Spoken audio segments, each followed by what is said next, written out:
Hey guys, this is Hazard 502 here, and I'm going to be doing a review of my Ultrasabers Lost Gray lightsaber. I've had this for about 2 months now, and over that amount of time, I've grown to enjoy and like this particular lightsaber more and more. Some of you may know that the Lost Gray is Ultrasaber's replica lightsaber of Ahsoka Tano's Shoto or shorthand lightsaber, but in it of itself, it is a full-size lightsaber. In this particular configuration, probably measuring it at about 12 inches or just over 12 inches in length. So I'll just go over a couple of the specifications of this particular hilt. I ordered it with Tri-Cree Consular Green, which is my first Tri-Cree LED. I have the standard non-illuminated silver AV switch, and it's got the Obsidian V4 soundboard. And of course, at the pommel here, you'll notice that I have the stock pommel removed, and I have my bellicose long groove pommel on there. A few other additions. I ordered the lightsaber with a gold button here, matching gold button here, and then once again swapped out the stock black CoverTech wheel for a gold one just to have a gold theme for the buttons. And then I just had preferred in this case the silver switch to the black one that you could order.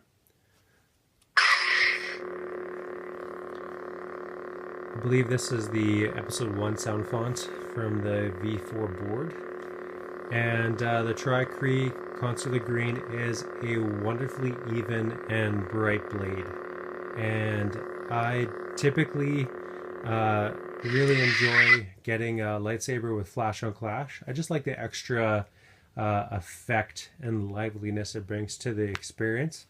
But getting the Tri-Cree blade has been a lot of fun. I haven't missed a flash on clash, and I've really enjoyed having the Tri-Cree LED in there.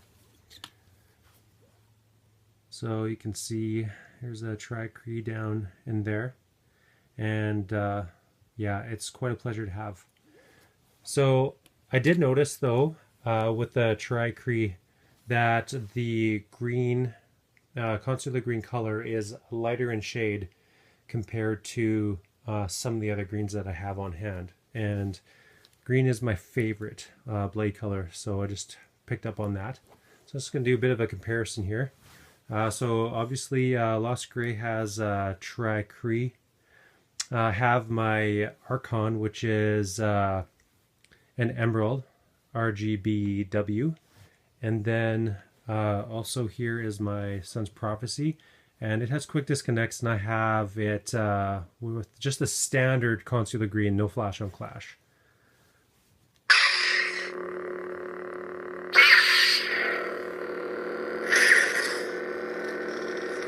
So not going to be able to tell on camera, but the Tri-Cree here is brighter.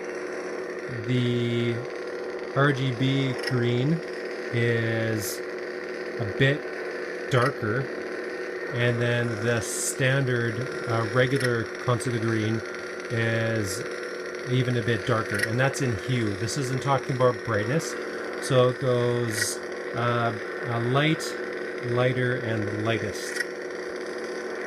So I just wanted to point that out. Just power these down. So in terms of brightness comparison, there is a slight noticeable brightness with the Tri-Cree. I've been staring at the Tri-Cree the longest out of the lightsabers that I have, and I'm starting to slowly get pushed into preferring the Tri-Cree over an LED with flash on clash. That's just a personal preference. I still love flash on clash a lot, so yeah, I'm just happy to have the option to be able to choose between the Tri-Cree setup and a couple of other setups that Ultrasabers offers. Another thing I wanted to talk about is the comfort and handling of this lightsaber. According to the Ultrasabers website, this is a lightsaber with a 1.6 outer diameter. And to look at it on pictures and to just compare it to a couple other lightsabers that are thinner in width, I found that the Lost Gray has been extremely comfortable and easy to handle. Obviously, the style of the lightsaber itself, there's not a lot extra greeblies on the outside, so it's virtually comfortable absolutely anywhere that you handle it. There's typically enough room below the cover tech wheel to grip it down here with your lower hand, but it's easy space for a two-hander. I did find that it is very comfortable as a light-handed, or pardon me, one-handed wield as well. Especially if you kind of stick with a 32-inch blade, just the overall weight of it makes it quite comfortable. One thing that I did notice is that with the groove design here, which I absolutely love, and how you got the two prongs that kind of come up either side of the emitter. Love the style of this thing. But initially when I gripped it, the skin in my hand fell in between these two grooves, and it was a little bit uncomfortable, and I wasn't sure what to think about that. However, over time, it has become a non-issue. I actually don't even notice it anymore, and find it comfortable to hold it over top of this spot, no problem. So just wanted to point that out in case somebody bought one, grabbed it, and they thought that that would be an issue. It's not. I have no hesitation to grip this thing anywhere. Also, I just wanted to give an example as far as what you could expect from width when handling this lightsaber, because even when you look at this profile, it does appear quite a bit wider than some of the standard hilt set Ultrasabers offers.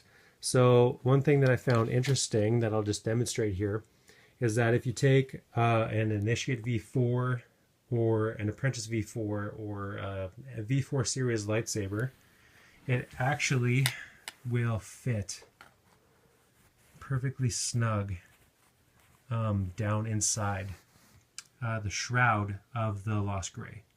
So what you could do to picture what it would be like to wield this lightsaber is to grab a V4 series saber and just picture it with a shroud over top of it.